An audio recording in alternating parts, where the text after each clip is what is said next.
think I think we're live. You know, you would think by now we'd be better at Zoom than we are after I'm after COVID. terrible.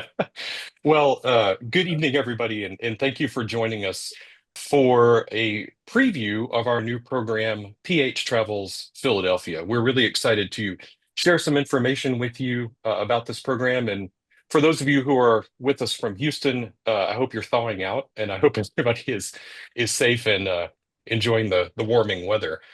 I want to thank those of you who are Preservation Houston members. We could not do what we do without you, and we really do appreciate your support. If you are not a member, you can join anytime at preservationhouston.org/join. We would love to have you, and I will just throw a word in. Our membership rates and levels are getting ready to change on February 1st. So for the next few days, you can join at the current rates. There's more information about that on the website, but whether you're a potential member or whether you're an existing member, think about joining or renewing and locking in our rates before February 1st.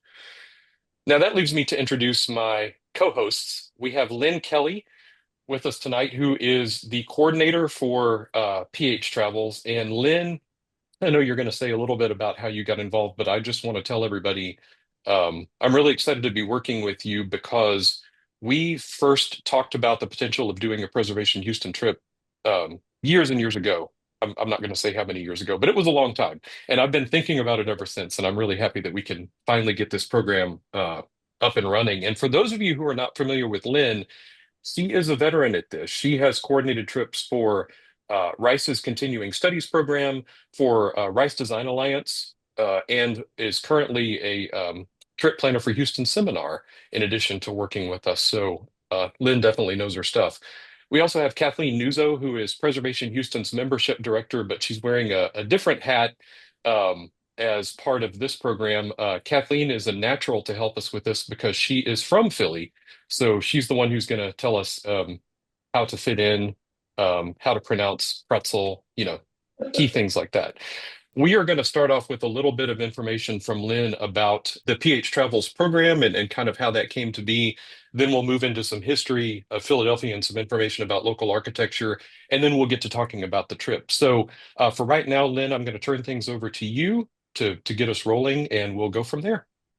Well, thank you, Jim. Thank you, Kathleen, and thank you all for joining us tonight. I love travel, so it's true. Jim and I have been talking a long time about what Preservation Houston could do to branch out and expand the programs. So I have been a long time supporter of Preservation Houston, and preservation really matters. So when we finally said, let's do it, we got together and with Kathleen and Jim, who's actually written a guide to Philadelphia, it seemed like the natural destination.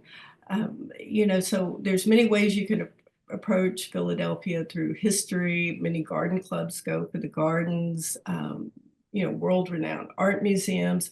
So we're going to touch on all of that, but we're going to look at it through the preservation prism. So it's a very exciting 4 days that we've lined up. Jim's going to walk us through the itinerary, and we're going to mix in the variety of the neighborhoods that makes it a tough, beautiful, historic city, and Kathleen will chime in for the rest of the story, as we like to say. So I think it's a wonderful opportunity, and I hope you will join us. So I'm going to throw it back to Jim and let him walk us through what we're going to see and do. Okay, well, thanks, Lynn. Yeah, I'll be mentioning some of the specific places that we're going to see, but I thought it would be helpful tonight just to give an overview of Philadelphia history and talk a little bit about kind of how it was built up and some of the architecture and some of the interesting buildings there, because it's a very old city by American standards, and there is quite a bit to talk about. So The first thing to know about Philadelphia is it was founded in 1682. That makes it about 60 years younger than Boston and New York, but you can think of it as a contemporary of those cities. The man behind Philadelphia was William Penn, who you see here. He was an influential English Quaker, and his family name was applied to what was known as the province of Pennsylvania. Pennsylvania was actually named for William Penn's dad, but it's the same family. So Penn envisioned Pennsylvania as a land of religious freedom. He wanted governing power to be derived from the people rather than from a monarch. These were ideas that were based on the Magna Carta, but they became a preview of the government that the founding fathers would set up in Philadelphia almost a century after the city was founded. Penn chose a level spot along the Delaware River as the location of a capital for Pennsylvania, which he named Philadelphia, a biblical name that means city of brotherly love. He envisioned it as a great port city, but also as a utopian place that would be thoughtfully planned and logically organized and super livable. He brought in a surveyor named Thomas Holme to lay out the city, and you can see Thomas Holme's plan from 1682, 1683 on the left there. He laid Philadelphia out as a grid of uniform streets stretching between two rivers, the Delaware on the right, on the east side of the city, and the Schuylkill on the left, on the west side. Every lot in the city was supposed to include space for a lawn or garden. The idea was that the big houses would be built kind of in the center of their block and surrounded by lawns. But even if you had a smaller lot, you would have room for, some kind of private space. Penn was thinking about London, which is where he was from. London was kind of a jumble of medieval streets at that time and, buildings built right on top of each other. He didn't want Philadelphia to be that way. He wanted it to be what he called a green country town. The grid was important here. It was the first of its kind in the United States, and Philadelphia was the first planned city in what would become the United States. The grid plan would become the basis for the layouts of countless American cities and towns, including Houston. Each quadrant of Holmes' city plan you can see here included an 8-acre public square, and those are those sort of green spaces that you see throughout the map. There was also a larger square at the center of the city where the two principal streets met.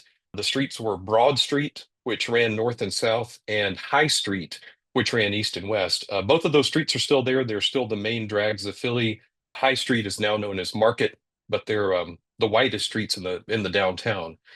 Each of those five public squares has taken on its own identity through the years. Three of them are public parks. One of them contains a gigantic fountain, and the last one is the site of City Hall, which we'll talk about in a minute. So, Philadelphia started off with a thoughtful plan. The city grew quickly in the colonial period, and by the time of the American Revolution, it was a busy shipping and trading hub with about 45,000 residents. That made it the largest city in the colonies and the second largest English-speaking city in the world after London. Some of the city's most famous landmarks date from this era. The Pennsylvania State House on the left, which is now known as Independence Hall, that was finished in 1753. Christ Church in the center, completed in 1754. And Carpenter's Hall on the right, which opened in 1775. We will see all these buildings when we're exploring the colonial part of Philadelphia. But what grew up around these landmarks was not the wholesome utopia that William Penn had envisioned. Instead of building freestanding houses surrounded by lawns and gardens, landowners looked at these beautiful regular blocks that Thomas Holme had laid out, and they decided, hey, we could subdivide these into smaller lots, and then we could subdivide those into smaller lots, and so on and so on. So they ran alleyways and courts through these blocks. They kept dividing and subdividing and subdividing.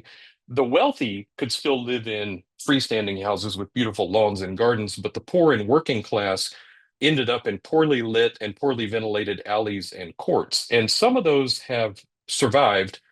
We'll get to that in a second, but I wanted to kind of show you what this looked like. This was a engraving from the late 1700s looking out from the steeple of what's now Independence Hall, and you can see just how crowded the colonial city was into the eastern part of this grid.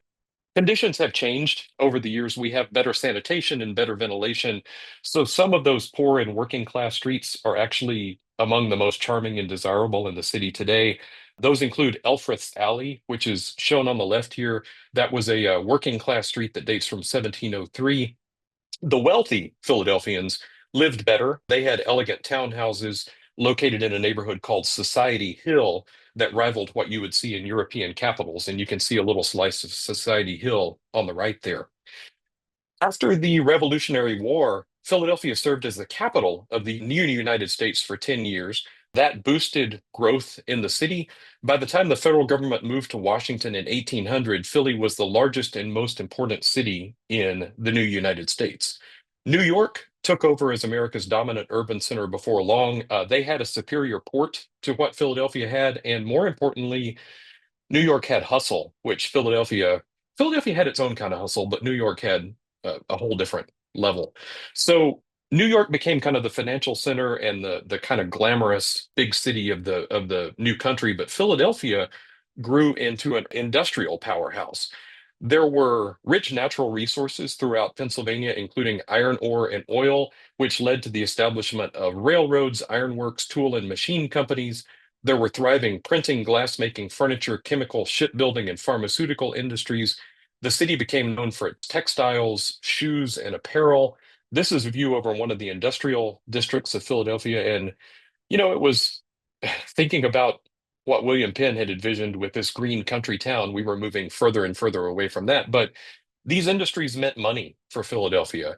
It became known as the workshop of the world because of all the things that were made there.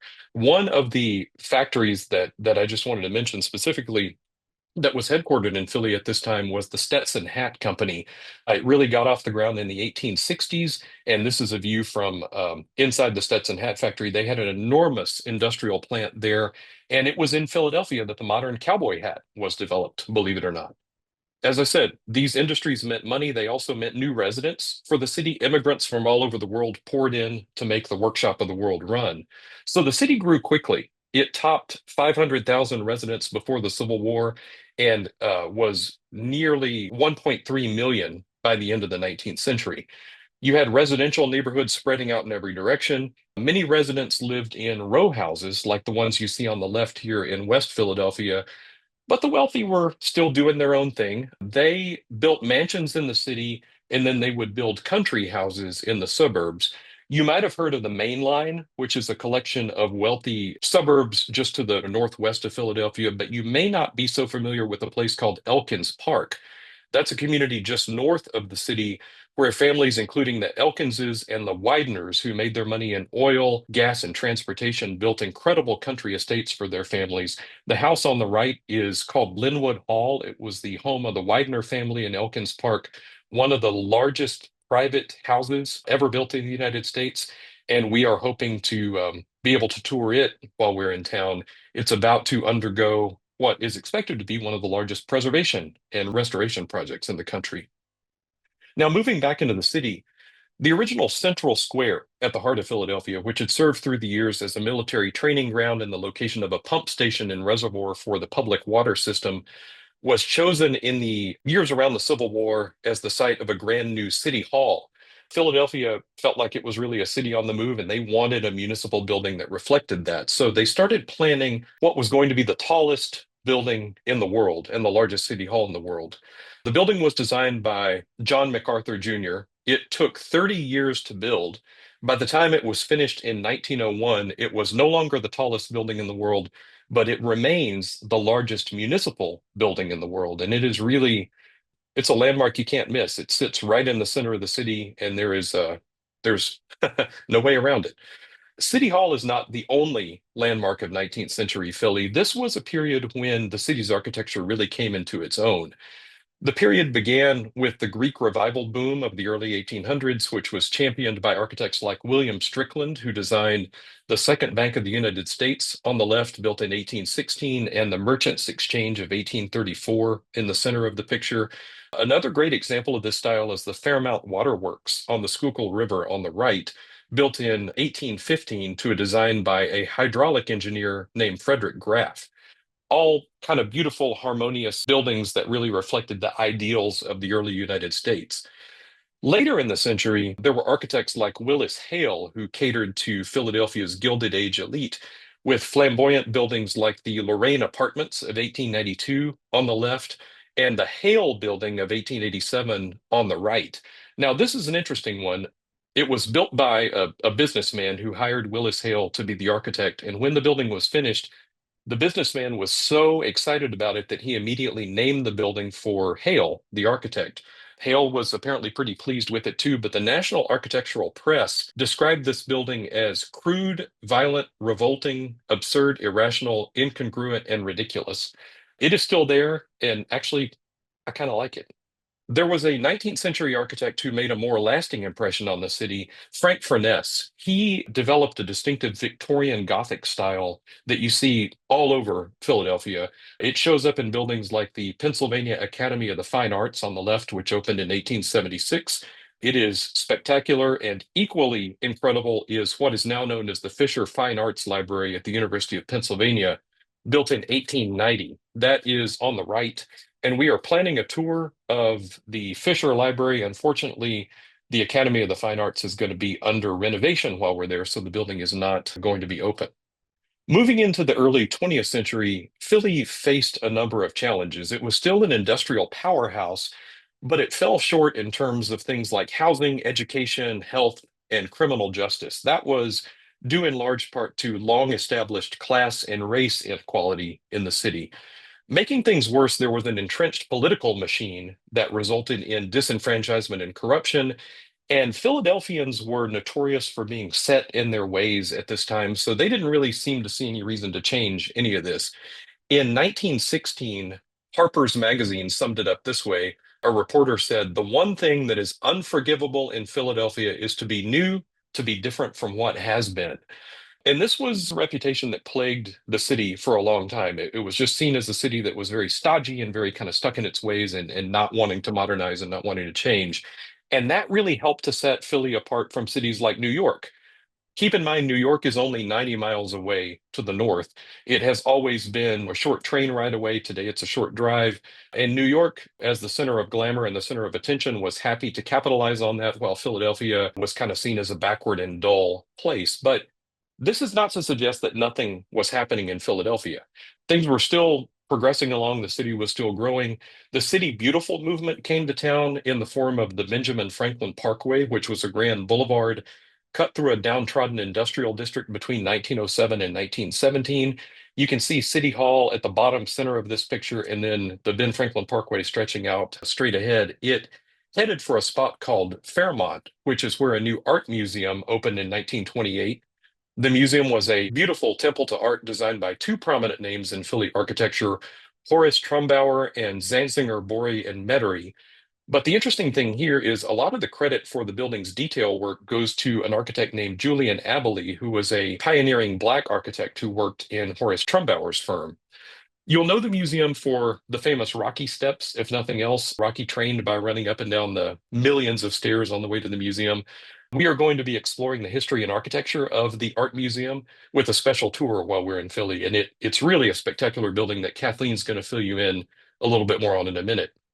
There were other cultural institutions that were built up along the Ben Franklin Parkway too, including the Franklin Institute Science Museum on the left, the Rodin Museum that's dedicated to the work of the sculptor in the middle, and then the Free Library of Philadelphia, their new central library on the right.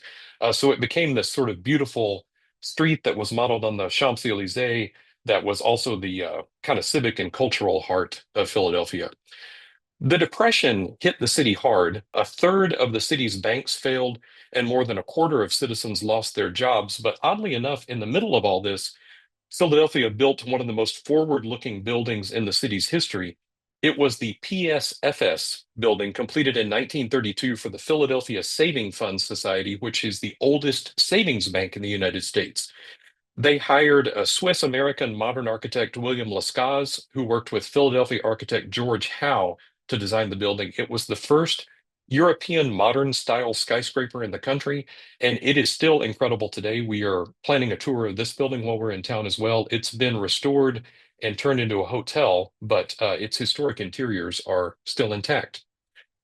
Coming out of the Depression and World War II, Philly faced a lot of the same issues that plagued other American cities, including suburbanization, aging infrastructure, but it also had to deal with industrial collapse. The local industries fell victim to offshoring, changing consumer tastes, and the loss of factories and workers to the Sun Belt. But a man came on the scene with a plan to reshape the city for what was to come next. He is urban planner Ed Bacon, who you see here. He was a Cornell educated architect and the father of actor Kevin Bacon. So if you're up for a game of 6 degrees of Kevin Bacon, this is a way in. Ed Bacon joined the City Planning Commission after the war, and he was instrumental in what was called the Better Philadelphia Exhibition of 1947. This was a mini fair that was set up in one of the big department stores downtown, and it showed residents how urban renewal could revive neighborhoods and clear away obsolete industrial facilities. The interesting thing about this is the Better Philadelphia plan did not favor wholesale demolitions in an attempt to revive this. Bacon had a more careful approach with targeted demolition and new construction side by side with preserved historic buildings. And his ideas were illustrated in a model of the city center that you could see at this exhibition. There was a voiceover about the plans for the city, and as these plans were described, entire neighborhoods of the model would flip over to reveal what the new Philadelphia was going to look like. Nowhere is Bacon's philosophy on better display than in the neighborhood of Society Hill, which I mentioned earlier. It's one of Philly's oldest neighborhoods, but it faced blight and decay by the 1950s. So Bacon and his team cleared away the blighted structures. They bought and resold historic buildings to owners who promised to restore them, and they hired the famed modern architect I.M. Pei to design new housing that complemented the Georgian and Federal style row houses in the area. And you see here some of the Pei townhouses on the left that were built in the 60s and 70s, and then in the distance, you can see a little slice of one of Pei's high rises, the Society Hill Towers that were built in the center in the neighborhood. Bacon's plan also included landscape pedestrian paths and pocket parks that linked different parts of the neighborhood together. This was kind of a gamble because nobody had really done an urban renewal project of this type before, but it has made Society Hill a charming blend of old and new over the last 50 or 60 years, and we're going to be exploring that as well during our visit to Philly. Now, I mentioned a minute ago, Ed Bacon didn't like the idea of wholesale demolitions, but like all American cities, Philly did want a new business district. Luckily, there was a place to put that. It was the location of Broad Street Station, which was a large railroad station right across the street from City Hall. You can see it in the middle of the picture there. The station and its train shed and its viaduct covered block after block after block of prime downtown real estate. So it was demolished in the 1950s and redeveloped as what was known as Penn Center, a collection of high-rise buildings that includes landmarks like Liberty Place, the two pointy skyscrapers you see on the left, and the Comcast corporate headquarters, which are the shiny glassy buildings that you see on the right. Now, there's a lot more to this story than we have time for today, but I hope this has given you a super broad overview of Philadelphia's story and some of the highlights that we'll see. Philadelphia really is one of my favorite cities to see architecture. It's very walkable. It hasn't lost its human scale. The mix of old and new is really charming. And there are a couple of things I want to talk about as I close out here. I mentioned some of the architects who were prominent in Philly in the early years, but I haven't mentioned some of the architects who came out of post-war Philadelphia. They're an important part of this story as well. The most influential is probably Louis Kahn. He was the designer of the wonderful Margaret Esherick House in the Chestnut Hill neighborhood of Philadelphia, which you see here. The thing about Kahn is he was based in Philly. He came up there, he learned his craft there, but most of his most famous structures are not in Philadelphia. The closest one to us is the Kimball Museum in Fort Worth, which is one of my favorite buildings anywhere. You may have also heard of Robert Venturi and Denise Scott Brown. They were a husband and wife team of influential and often controversial postmodernists. They were the designers behind Franklin Court, which is a clever reinterpretation of Benjamin Franklin's home and print shop in Old City, Philadelphia. We're going to be seeing this on our trip too. Now, one thing that you see throughout Philadelphia today is reinvention. I talked earlier about the collapse of industries in the 20th century. And so today you see redevelopment of some of those old industrial zones into things like the Navy Yard. This is a redevelopment of an old shipyard into a mixed office, retail, and residential area. There's also neighborhoods like Fishtown, which is an old working class neighborhood north of downtown that's seeing a resurgence with restaurants, art galleries, and small businesses. In West Philadelphia, The University of Pennsylvania has been encouraging home ownership and restoration for more than 50 years through a series of grants, loans, workshops, and refinancing partnerships. And on North Broad Street, which is an area where rich industrialists built their mansions in the Gilded Age, and then the neighborhood fell on real hard times in the mid 20th century, there's investment in landmarks like the Metropolitan Opera House, which was this grand turn of the century theater that, as you can see, fell into ruin. It has recently been restored as a live performance venue. And it's really exciting to see projects like that because it shows preservation at work in one of the country's most historic cities. Now, I'm going to turn things over to Lynn again, if you want to come back on so she can talk a little bit more about our plans. But I think you can see there's plenty to see and plenty to look forward to for our trip in September. Hello, I'm back. Well, thank you, Jim. I'm ready to go tomorrow. So it's a walkable city, and I think that that's one of the beautiful things about Philadelphia is that they've kept the human scale. So we're going to visit all the neighborhoods. We kind of you gave us a really great overview. So I would say there's going to be walking every day, but if we have a mural tour. We're going to go down one street and come back another. So we'll just take in as much as we can.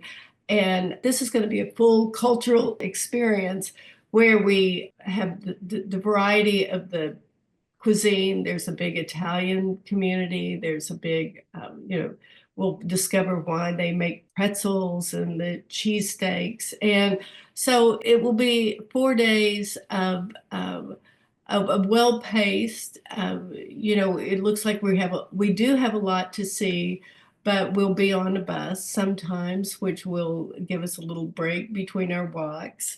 And let me see, we're going to be at Ritter House Square, and I'm going to let Kathleen talk about that a little bit more about how beautiful and historic where our hotel is located.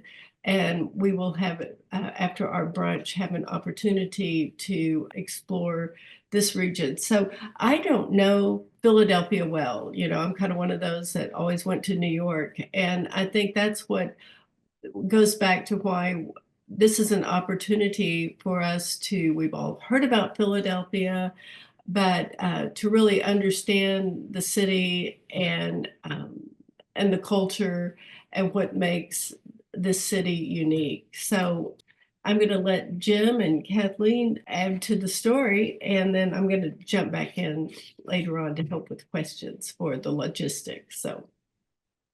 Okay, so I guess some of the highlights for me, thanks Lynn for the intro, and Jim, thanks for the, comprehensive history of Philadelphia in a short amount of time. So that was great. Some of the things that we've identified that I'm really looking forward to include the Mural Arts program in Philadelphia, which is a really well-developed program. It's been going on for about 40 years now, a nonprofit in town that started as the Graffiti Arts Network, where they tried to bring young graffiti artists together to create, instead of graffiti, beautiful murals in town. And the program has really evolved. It is the largest public art program in the United States now, and Philadelphia is sometimes called the mural capital of the world. The photo that you see now is one of the early murals that was created in 1999. It's very, very prominent in town on the corner or on a main thoroughfare on Broad and Spring Garden. So that's one of their most well-known murals in the program. You pass by it all the time. It's about 8 stories high, makes a pretty bold statement. And there are other iconic murals that were created sort of midway through the program. It started in 1984, like I mentioned, as sort of transitioning graffiti artists into muralists. In 1997, Mayor Ed Rendell, who was a very forward-thinking mayor in Philadelphia, began to transition it into this terrific program. This mural is one in West Philadelphia, not too far from the University of Pennsylvania campus, called Grandmother's Quilt. And it brought together about 300 people, created 2 murals It was a partnership between community members, nonprofits, students, and the woman pictured in the mural is one of the most prominent members of the community. Everybody knew her and loved her. In the process of creating this mural and one other, they also were able to restore 10 vacant lots into a garden. And they created a rec center as well. So that was created in 2004.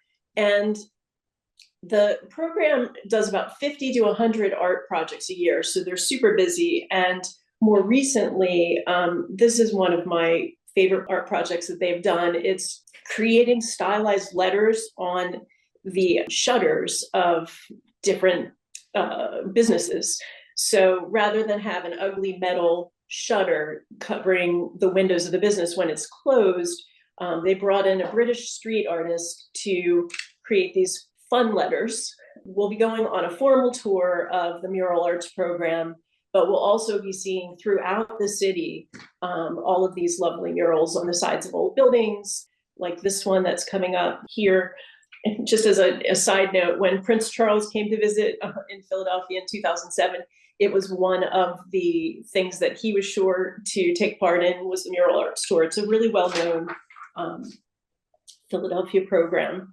Another thing I'm really looking forward to is going to visit the Barnes Foundation, which is a really wonderful collection begun by Dr. Albert Barnes, there pictured on the left. He was alive from 1872 to 1951 and became a very successful doctor.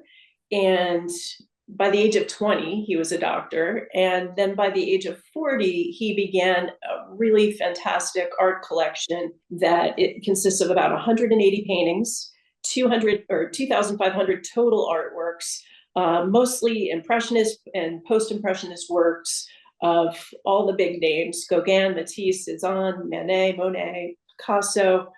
He also collected African masks, and this is his house that was built in 1922 on the main line in Lower Merion on a 12-acre arboretum, and he turned it into basically, it housed his collection for years until his death in 1951. And he had everything very, arranged in a very specific manner. And he created essentially like an art education center. It was not a museum, but his focus was arts education. And he was a pharmacologist and had factories. And it was super important for him that regular folks be educated about art and how to view art.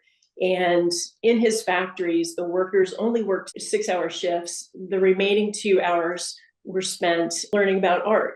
He wanted to give them art education. When Dr. Albert Barnes died, there was some question as to where his art collection would go. It seemed natural to Philadelphians that this simply incredible collection had to make its way down to the Philadelphia, or to the Benjamin Franklin Parkway, where all the museums were in town, to the museum district. However, in his will, he stipulated that he wanted his collection to stay intact on the main line in this building.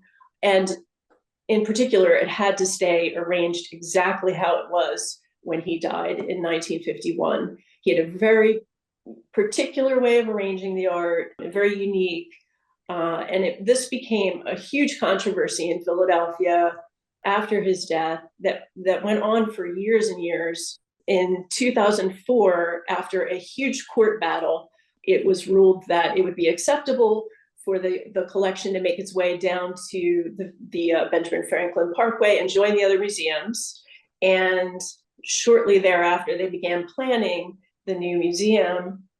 And the museum, the photo on the left there is the Barnes Foundation that was constructed in 2012. And it took, I think, about 4 years to build it. You see this very modern building on the left, but on the right, what they've done in the museum is duplicate the arrangement of all the paintings and the way that everything looked to the letter in the new structure. So it's a really interesting and fun collection, just a comprehensive collection that's kind of a must see when you go to Philadelphia. So I'm looking forward to going back to see it, and I'm sure that y'all really enjoy seeing it as well. And then Jim had mentioned the Philadelphia Museum of Art, which is the focal point at the very end of the Benjamin Franklin Parkway, right there on the river, in the middle of Fairmount Park. And it was constructed, actually the museum began in 1876 as part of the Centennial exhibit there in Philadelphia, and it was designed by Horace Trumbauer, opened in 1928. The structure, as you see, is, it's kind of three linked Greek temples, and it's just a spectacular building with wonderful collections. When you enter the main structure there, there's the grand stair hall, which is just a large, it's just a cavernous grand space. In the distance there at the top of the stairs, you see the goddess Diana. That was a gift. That sculpture was a gift to Philadelphia from New York in 1932. It was removed from the top of Madison Square Garden in 1925 and remained in storage until it was gifted to Philadelphia in 32. And it's large and impressive. And so the collections in the museum are exhaustive, and they had a large, for many years, they tried to decide what to do with the growing collections and how to expand the museum. And finally, Frank Gehry was brought in, and he came up with a solution for how to house all of the wonderful artworks that were being stored basically in a basement. They decided to dig out the basement area and recreate the basement area. There was 90,000 square feet below the building. Here in the photos, you see the stair hall that they created from the first level down to the new contemporary art galleries that they created in this basement space. And then they also uncovered on the right side of the screen, you see the barrel vaulted hallways that were original to the building that they uncovered when they were revitalizing this basement space. So this new part of the museum opened in 2021 and really expanded the capacity of the building.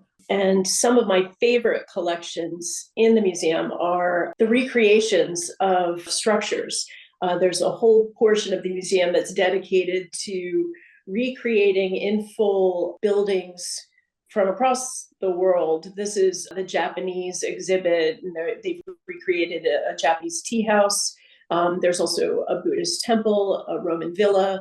It's a pretty large museum, so there's a lot of room to, have these fantastic exhibits. I guess the last thing that I wanted to touch on was Fairmount Park, and just what an expansive, amazing park it is that we'll be visiting throughout the trip in Philadelphia. We'll be touching on little portions of it. As Jim had mentioned and I mentioned, the museum is right in Fairmount Park. The Boathouse Row, which you may have heard of, is in Fairmount Park. There are a lot of buildings. The Philadelphia Zoo is there, historic houses, and it is the largest urban park in the world, bigger than Central Park. It's over 2,000 scenic acres, and you can go hiking in some of the more rustic areas along the Wissahickon Creek, or horseback riding. Or on the left, you can see part of the Japanese garden that's in Fairmount Park. There are cherry trees that were donated to Philadelphia from Japan in 1926. They're all there blooming in the photo on the left. And so it's just a wonderful respite from the city, all around the perimeter of the city, that we'll be able to check out while we're there. And I guess Jim and Lynn, if we want to take a few questions about the trip or sort of wrap up. Excuse me, I kind of overlooked the way we've broken the trip down is we arrive on a Wednesday and we'll have a welcome cocktail in South Philly, and then go to a private supper club that you can't call, so we have to have a member to get us in, but it's an unusual vibe. So that's kind of something I'm really looking forward to. And then we're going to each day kind of cover a different section. So thank you, Kathleen, for sharing some of the highlights of the museums and the park. And on Thursday, we'll visit the old city, and Jim did a great job of covering that area. And then Friday is when we go to the suburbs of Elkins Park, Chestnut Hill. We won't be able to go to the main line unless we make it a week trip, which we're not. I mean, we're just going to focus on Philly proper and just do as much as we can in a relaxed manner as we can. And on Saturday is when we go visit the university, West Philly, and then Sunday we'll focus on our travel day, a nice brunch, do a quick optional walking tour around the historic square, and then we'll head back to Houston.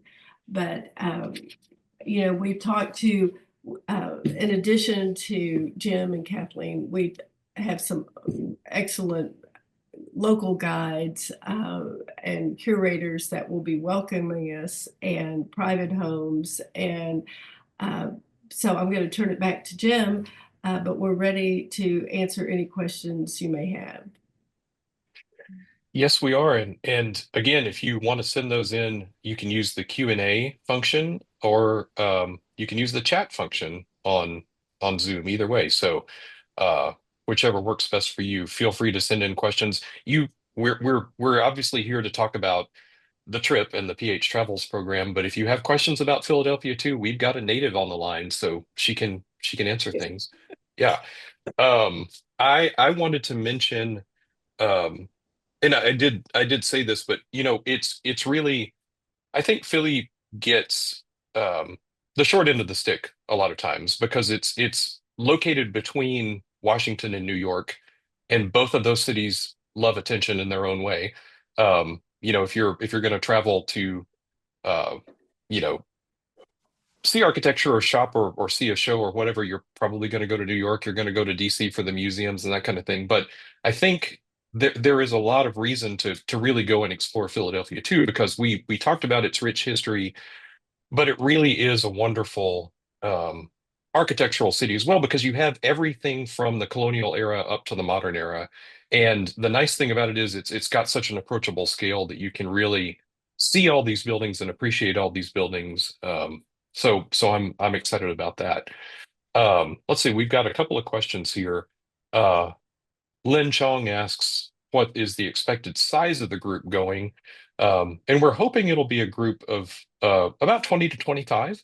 So manageable as one group, but enough to where, you can find a friend and you can, um, you know, kind of pay attention to things that you want to pay attention to. We will have hearing assistants, so we're not all going to have to gather around somebody on a street corner and be yelled at. So we'll be able to spread out a little bit and do our own thing a little bit. Um, but that's kind of the target. And then Lynn, I think this is one that you could help with. Sandra Cook asked if we can give the dates for the trip and how many days and nights are going to be involved.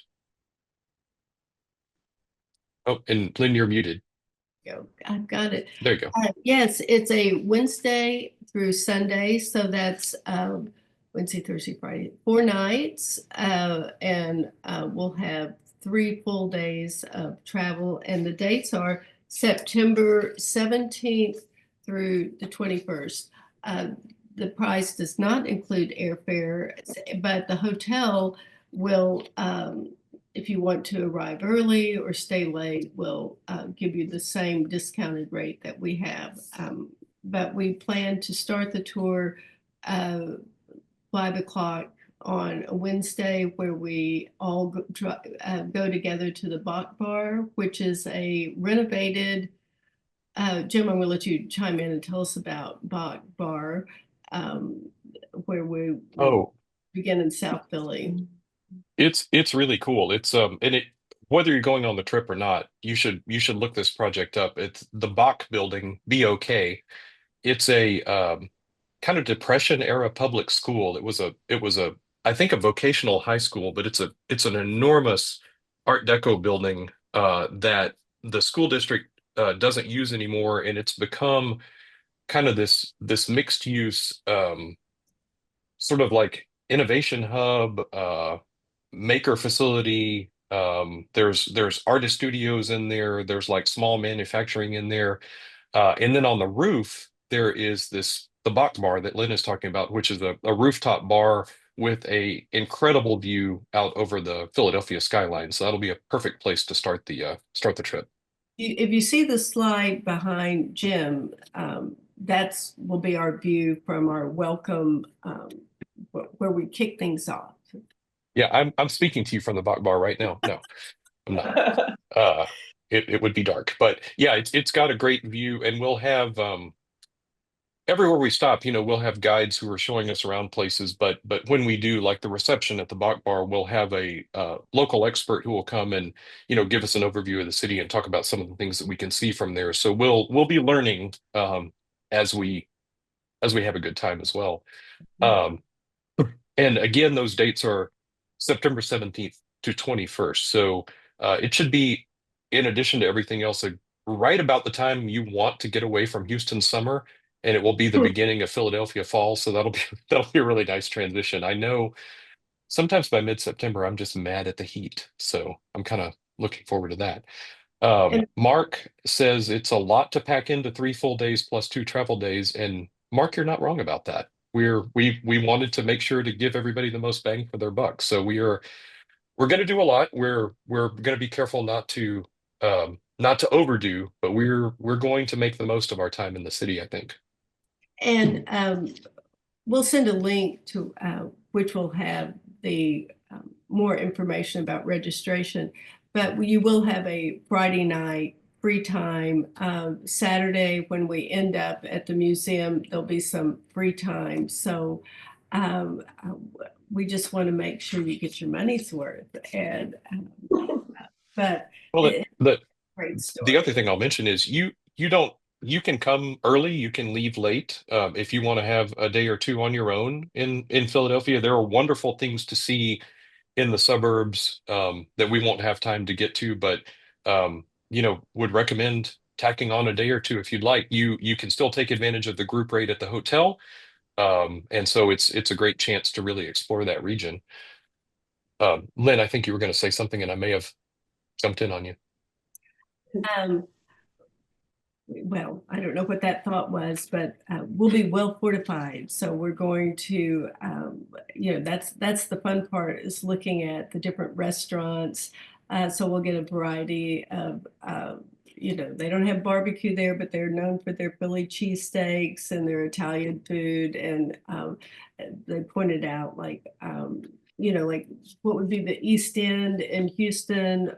That's when we're being Saturday night. Let me help me. Well, the other thing to mention just about like packing the trip is while we are trying to cover some really interesting ground, the thing about Philadelphia is it is a very compact city. It's super walkable. You can walk from one river to the other in a very short amount of time. So it's just not like it's not laid out like Houston.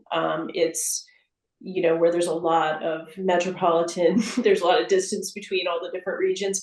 So it was designed for like pedestrians and horses, and so the way the trip is planned is very fluid, and it's all very intuitive and makes sense and easy to navigate because the center of town is pretty compact, and the neighborhoods that we're going to beyond the center of town are not far. So that's one advantage to the trip.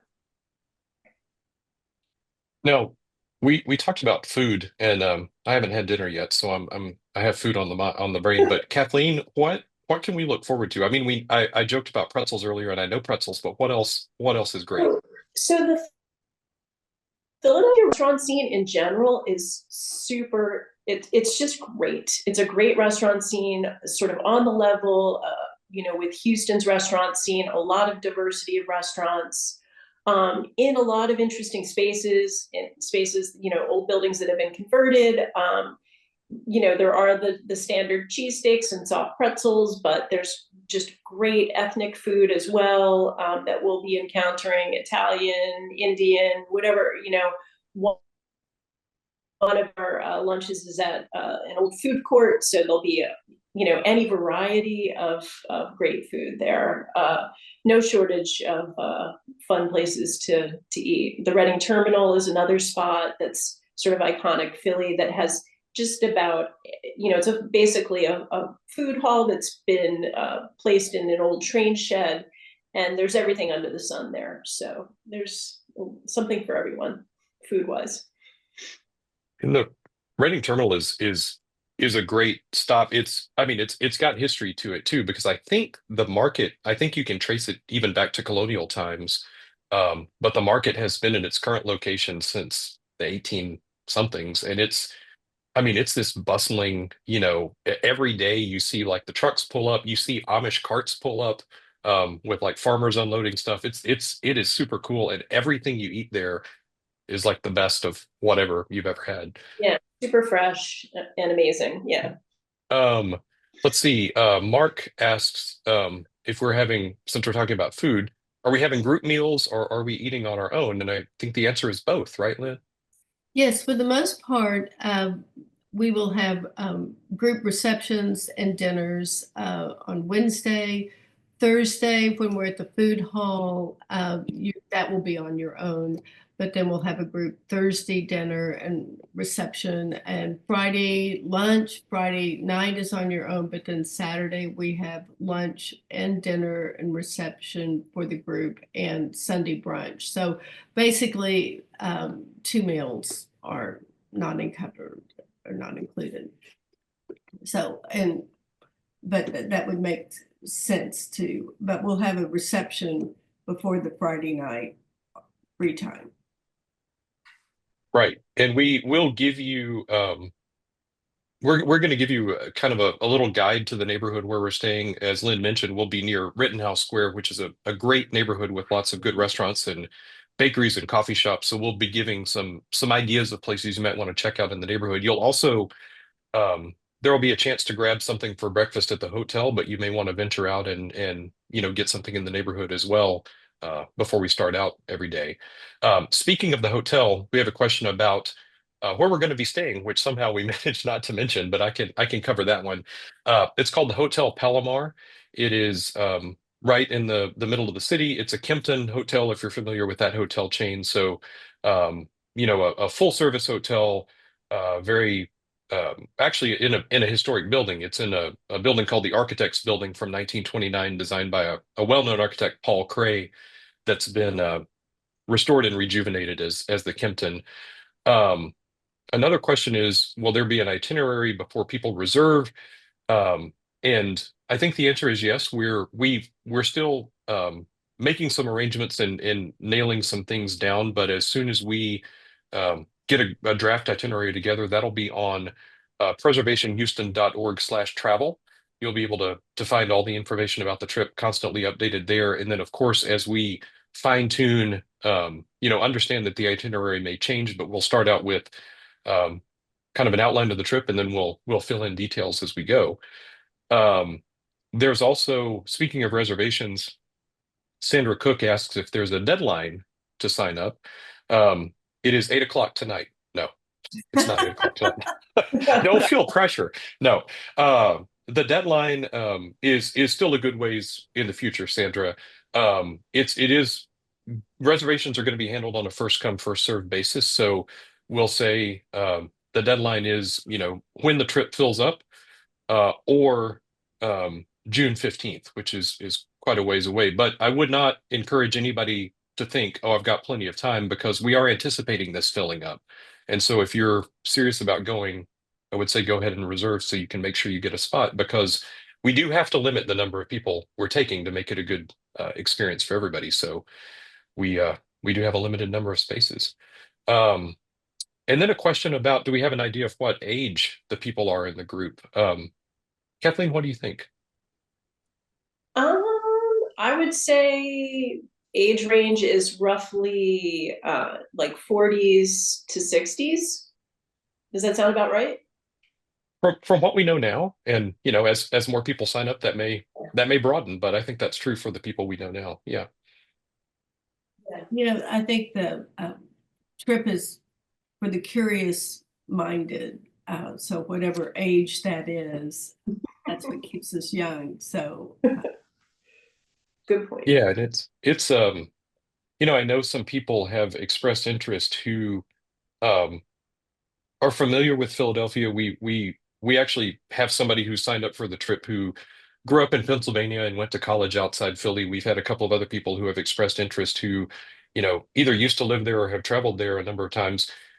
If you know Philly, that's great, and you can definitely, contribute when you're on the trip. But I guarantee you're going to see things that you haven't seen before. We're getting you into some places and getting you some experiences that you will not have had, including, we didn't talk about this, Lynn, but we are going to be visiting some private homes as well. that's right. And so just stay tuned. And once we get everything nailed down and we have the group together, we will have a preview party at a private home, and we'll have everything, finalized and ready to go. But everyone waited till after Christmas. So we've been in talks with quite a few, and now we can really get busy and put the bow on it. That's right. That's right. The information about the trip is, as I said, available at preservationhouston.org/travel. That's hopefully an easy one to remember. You'll find all the details there about how the trip works, what the pricing is. It's all laid out, and like I said, we'll be putting the itinerary up there, and then updating it as we go. And any materials that you need, um, you'll be there. I want to mention too, if you're a solo traveler, you are absolutely welcome to join us. If you're an independent solo traveler, that's great. If you're a solo traveler who might like to make a new friend, when you sign up, let us know that you might be interested in, finding a roommate, and we can help match you up with somebody. Um, and so, don't let that discourage you. But I'm excited to see, who all ends up on this trip. And feel free to email the office, and we can respond to any specific question. And we're happy to accommodate. Yeah, of course, of course. And let's see, Sharon mentions, I just said pricing was online, and she asked if details are there about traveling single versus double. And Sharon, yes, there's a breakdown there about the single price and the double price. So there is a little bit of a single supplement that just covers the full price of the hotel room, but that information is all up there. Let's see, if there are any other questions, now would be the time to send them in. And in the meantime, um, Kathleen and Lynn, do either of you have any parting thoughts, anything we haven't talked about? I can't really think of anything. I'm really looking forward to it. It's been great working with Lynn and Jim planning this. I haven't really spent a big chunk of time back in Philadelphia since I moved to Houston about 10 years ago. So I'm looking forward to getting back there and seeing some of these wonderful things.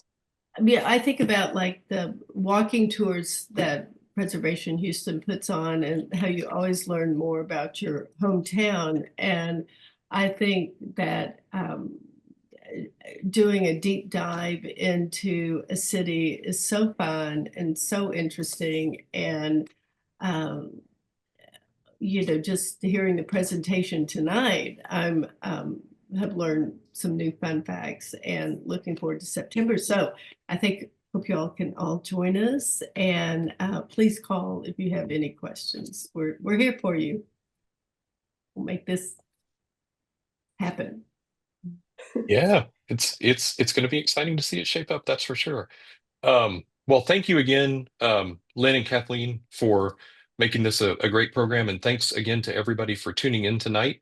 Again, it's preservationhouston.org/travel. The dates for this trip are September 17th to 21st, and the only thing that I can think of that we haven't mentioned, we do intend for this to be an ongoing program. Philadelphia is not going to be it. We're blocking out some dates every late summer, early fall, so that we can visit a different city and explore different places with an eye toward history and architecture and preservation. So if you can't make it to Philly, stay tuned, and who knows where we'll end up next year.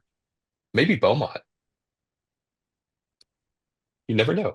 Well, stay warm, everyone. Yeah, thank you all for tuning in. Really appreciate it.